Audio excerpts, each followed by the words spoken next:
LGBT merupakan istilah yang digunakan untuk melingkupi kelompok orientasi dan beragam identitas gender. LGBT artinya orang yang memiliki beragam identitas seksual seperti lesbian, gay, biseksual, dan transgender.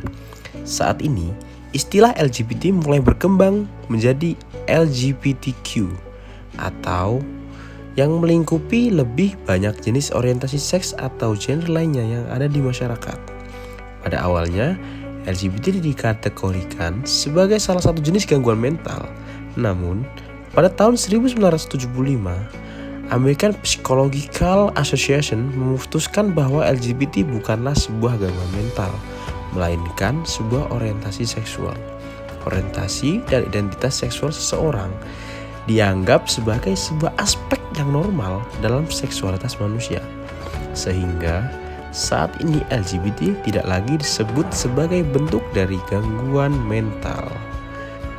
Warganet di lini masa Twitter dikejutkan dengan beredarnya sejumlah foto wanita yang mengibarkan bendera pelangi simbol kelompok LGBT di kawasan Monumen Nasional Jakarta Pusat. Kepala Satuan Polisi Pamong Praja Satpol PP DKI Jakarta Arifin mengaku tidak menerima laporan ihwal adanya aksi Women's March yang digelar di kawasan Monas. Saat ditanya perihal bukti foto yang beredar, Arifin menyatakan pihaknya berjanji bakal mendalami keaslian dari foto yang dimaksud. Menurut Arifin, biasanya aksi semacam itu selalu ada izin yang diajukan pihak penyelenggara kepada kepolisian. Izin itu, kata dia, bukan dilaporkan ke Satpol PP DKI Jakarta. Arifin menyampaikan, apabila ada izin yang diajukan sebelumnya, sudah pasti Satpol PP melakukan pendampingan agar aksi dapat berjalan dengan kondusif.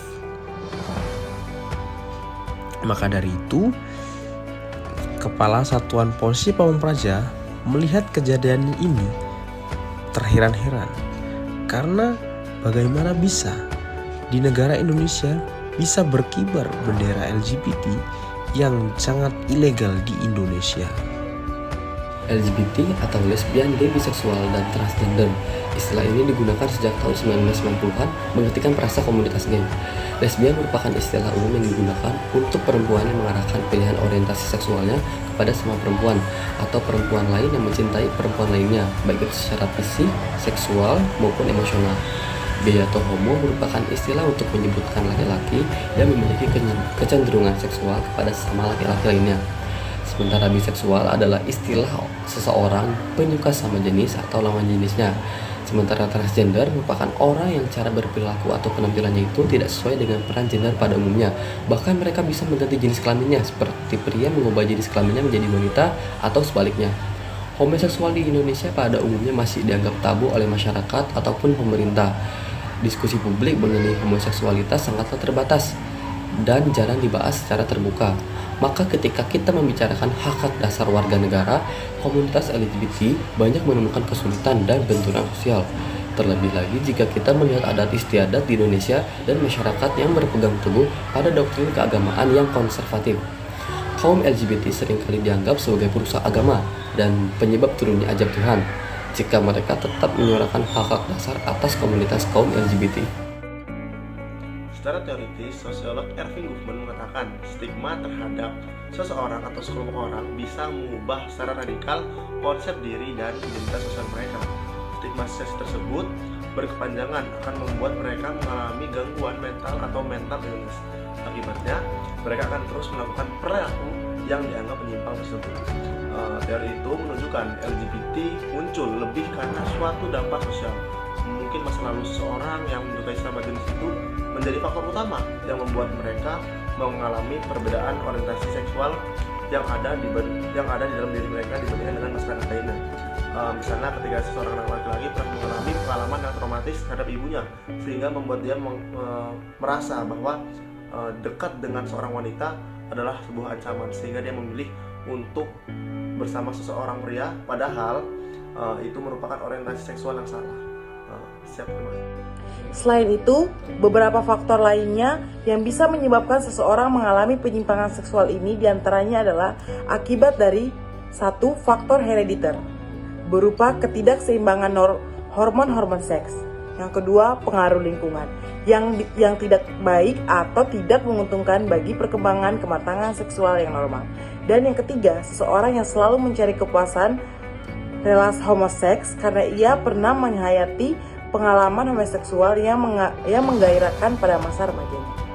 Maka dari itu, tidak sedikit masyarakat yang membenci, menolak, takut, merasa jijik, bahkan mengucilkan dan menjauhi orang-orang LGBT. Fenomena ini membuktikan dengan jelas bahwa masyarakat Indonesia sulit memberikan ruang untuk pemenuhan hak-hak kelompok LGBT ini sebagai bagian dari warga negara Indonesia. Lalu, bagaimana cara mengatasinya? Kami sebagai warga masyarakat melihat LGBT itu adalah kelainan seksual yang melibatkan orang. Nah, maka dari itu kita sebagai masyarakat tidak boleh menjauhi atau mendiskriminasi karena hal tersebut bukan kemampuan mereka sendiri, namun dari kelainan yang diberikan oleh Yang Maha Kuasa. Maka dari itu kita harus membimbing dan mengarahkan mereka kepada hal-hal yang baik dan menjelaskan bahwa itu salah. Nah, maka dari itu ketika kita memberikan pemahaman atau sedikit pengetahuan tentang apa sih pengaruh buruk yang akan ditimbulkan ketika kita melakukan hal LGBT, mereka akan dijauhi masyarakat, mereka akan dijauhi oleh orang-orang di sekitarnya karena kelainan itu tidak diterima di Indonesia. Kalau kita memberikan ilmu yang bermanfaat, ilmu pengetahuan yang cukup kepada mereka, maka kita akan mendapatkan feedback dari mereka. Mungkin mereka tidak akan menularkan atau memberikan pelajaran seperti apa yang mereka lakukan, dan kita akan merasa lebih dihargai oleh mereka. Dan mungkin seiring berjalannya waktu, mereka akan sadar dengan kesalahan dan mereka akan bisa kembali ke jalan yang benar lagi. Kita sebagai masyarakat tidak terlalu kuat untuk memberikan pemecahan masalah ini atau memberikan solusi atas permasalahan ini. Nah, kita mungkin merujuk ke keluarga, orang tua, misal seperti mungkin mempunyai anak, mempunyai orang tua lengkap, orang tua dan anak tersebut bisa saja untuk menjadi suatu motivasi untuk berubah. Maka dari itu, keluargalah hal terpenting yang bisa merubah mereka untuk menjadi orang yang lebih baik ke depannya. Sekian, terima kasih. Wassalamualaikum warahmatullahi wabarakatuh.